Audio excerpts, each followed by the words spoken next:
Hey everyone, Eggman here with another video, and today we have a deck list for the new Romance Dawn set. It is the Zoro leader that comes out of that, and honestly, I do like Zoro as a character, but this leader I wasn't really impressed with when I first saw it. It's just a simple Dawn ×1, your turn, all of your characters get plus 1,000. So you put a Dawn underneath him, and it's like you put a Dawn over all your characters too. So strong, but pretty simple. And again, I usually try to go for more mid-range and control lists, but dang it, sometimes I just want to be aggressive. Sometimes I just want to swing at my opponent, and this deck is very, very good at that. And honestly, I know that Zoro is a fan favorite for a lot of people, and for anyone trying to get into the game for the first time, I think this deck is pretty simple, pretty straightforward on what it does, and I think it's a very good kind of way to get on into it. So we're going to go over it with this. So again, the leader, again, you put that 1,000 underneath it, and that means a lot too. It just means that when you have considerations for the cards you put into your deck,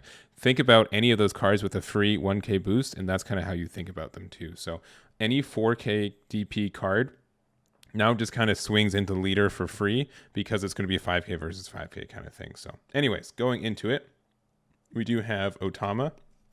This is honestly one of the strongest cards in the set itself. It is a plus 2k counter, which is really nice. And then for 1 on play, give up to one of your opponent's characters minus 2k power during this turn. So this can be very flexible for what you're doing. It can also combo with some cards in the deck that we'll talk about later. And worst case, it's a 2k combo or counter in your hand. So you always, like, it's a very strong card in a lot of ways. Also, Zoro can boost this up, so then you can only have to put 4 to pressure something, or this can even just trade with other 1Ks that are in, that are suspended. So for example, like a Jewelry Bonnie, you can swing this into it with the Zoro effect, and your opponent has to at least lose some cards to save it, and I think that's kind of strong there too. So I think this is a great card. You're going to see pretty much every red deck, I think, play a couple copies of this. It's very flexible what it does, and it's very, very strong.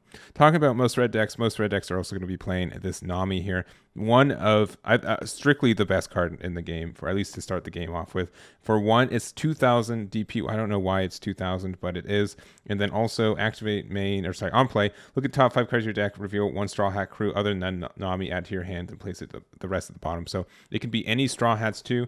It doesn't have to be a character. It can be event cards, which there are a lot of Straw Hats. I mean, there's so many Straw Hats in this game, and we've only been one set in. It's probably going to be the most popular tag because it's a main character tag, right?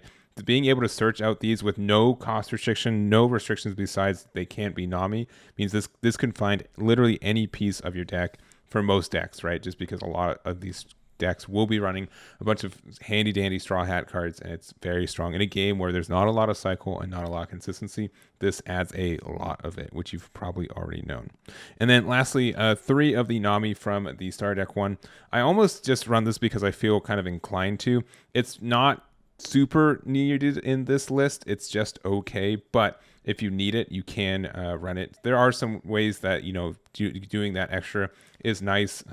You obviously lose some cards in hand, like a card in hand to counter with, but if you don't like this card, don't run it. It's one of the weaker cards of the list, but it's still pretty strong for what it does, and does have some ways to add some boost for like we'll talk about it in a second. So going on through, Usopp is our next card, and I know this is a bad card. We're going to talk about the other card too, and Carrot.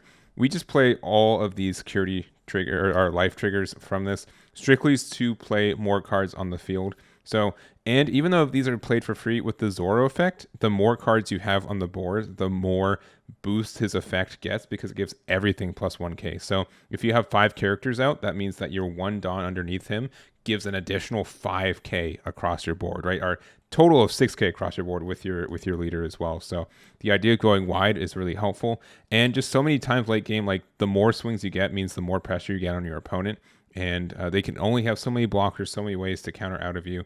And I think that's very, very strong. So again, pretend Usopp's a 3k, pretend Carrot's a 4k that's plays on a trigger out of your security, and it has the counter, like your counter cost, both of them do.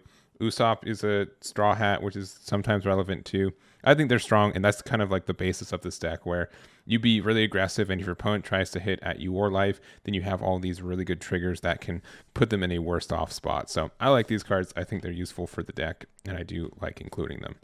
We're also running 2 Gordon.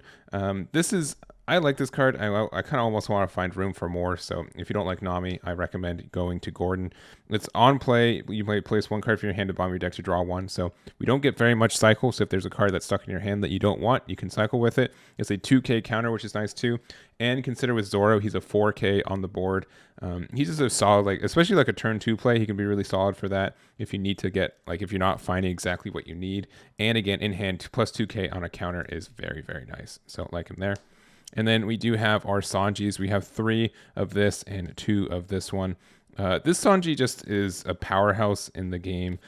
So it's a 2K counter as well. And you'll notice that we just try to prioritize on our 2K counters. And there's so many Straw Hat 2K counters already, which is absurd in a way. But activate main, you may add 1 card from your life to your hand. This gets plus 2K power and put 2 underneath it. So if you play this turn 2 and then turn your next turn, you can make this up to like an 8K. Pretty easily. 2K with its own effect, 2K off the Dawn, so that's 7K, and then 1 off Zoro, so it's an 8K for pretty much free as long as you have 2 Dawn, and if they're already tapped on, it doesn't matter. You do have to take the card from your life, but that's usually kind of a benefit because most of the time I don't have people swinging at my Zoro. They usually try to clear my board, and so the card draw off this is more important than the damage that you're taking most of the time. And then we have 2 of the starter deck Rush Sanji. We're not as Dawn manipulative as like the original Luffy leader from the starter deck, but this is essentially a 4 for 4 costs you became a Rush card, which is nice. But the better card obviously is the Zoro from the set. It's just for 3. It's a 5K and it has Rush. Super good. There's some plays too where you could play like have Nami out, and then let's say like turn 3 you have 3 Dawn, play Zoro, and then use the Nami to put the Dawn underneath the Zoro character or leader, and then both these will get the plus 1K boost from that. So that's strong in its own right. So that's kind of why like Nami's like tempting to run for some kind of value plays there, but they don't come up as much as you'd think so. So if you do not like this card, again, do not be afraid to take it out of your deck. The other 3 costs we have here is the Nico Robin, which is a very strong card in this build too. So Dawn times 1 when attacking KO up to one of your opponent's characters with 3K power or less, which means that if you do have the Otama in your hand, you can play this turn 3 and then you can swing with it. And then, but before you do, you can play Otama for 1, give something minus 2K, and then you can swing with Nico Robin and pop something that's 5K or less too. So that's really strong to get the, combo with that. I think that's worth it. And even so, like this being able to get rid of anything 3K or less is very strong in the sense that you're able to get rid of, like if you're playing against a card, deck with a bunch of 1-drop blockers, or like if they have their own Nami out or something like that, being able to get value early game by getting rid of your opponent's cards with not a lot of power is really, really nice. And then also just generic removal with that. A lot of things are less than 5K DP until we get to like 4 or 5 drops, which is quite strong. Going to our 4 and 5 drops, we do have 2 of the Brook from the set. It is a Straw Hat, which is nice, and it's a 4/5, so not too bad on the stats. And Dawn times 1 when attacking, give up to 2 of your opponent's characters minus 2K power for this turn. So this works really well with the Nico Robin, right? So you can swing with Brooks and then Nico Robin. It's not the best, honestly, but it can work with another card we're going to show off. But giving this minus DP does help, especially since probably one of the strongest cards against this deck is the Eustace Kid. Being able to redirect all of your attacks is incredibly strong. So I do like the ad for this one. It's just a 2 of, and it's never truly dead, and it's searchable. It's a 1K counter, so nothing too terrible there. Next is Luffy. This just gets around blocker, and that's killer in a game like this that's defending on blocker as much as it is right now. So I run him at 4. I can't say enough good things about him. He is very, very strong there.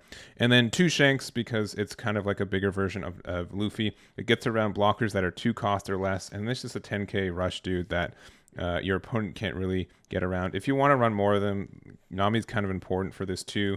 Because like on turn, if you have 9 Dawn, you can play this. If Nami's out, you can put a Dawn on Zoro, and then they get the boost. Or you can get like double boost on there. So it's strong there. So that's like another thing for Nami. But just kind of nitpicky little edge cases there. So that is the main board for characters. And then just a couple quick ads. So in 2 years at somebody's archipelago, this just looks for a Straw Hats from your deck. It's any cost. So, and we have so many rush targets. That's the main thing. This is like, if you need to find something with rush, this is the way to do it. You look at the top 5, you find anything with Straw Hats, and you add it to your hand. So we have the 5-drop Luffy, we have the 3-drop Zoro, and then also the 2-drop Sanji. All of them inherently have Rush by themselves, at least with their own effects. So that can help you find that. And it's never like super dead. Obviously, it doesn't have a counter cost, but even if you get to play this for free off your life, it's not too bad there. We have 2 of the Diablo Jambe. Just make sure like some of your attacks go through. Sometimes like the best way your opponent tries to stop you is by going wide with blockers, and then for one you just say, oh, I actually just win the game because now I put all my Dawn underneath my Zoro and just going for there, because it is a Straw Hat crew type leader, so it does work for this. And then sometimes this 14k per game is enough there. And then lastly, we do have the Gum Gum Jet Pistol. So this KOs something with 6k power or less. So again, you can get rid of something with 8k or less with a combination of Otama and Gum Gum Jet Pistol, which is incredibly strong. Being able to do that, I think, is very, very nice. This can get rid of the Oostis Kid kind of thing. And just a lot of blockers for 5 is really strong. Additionally, too, if you do use the Brook, you can have this out. And then if my camera will refocus, thinking about it.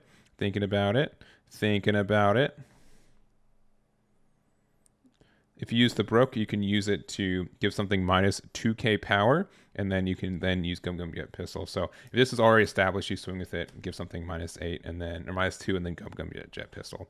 This gets rid of so much stuff in this game that it's strong.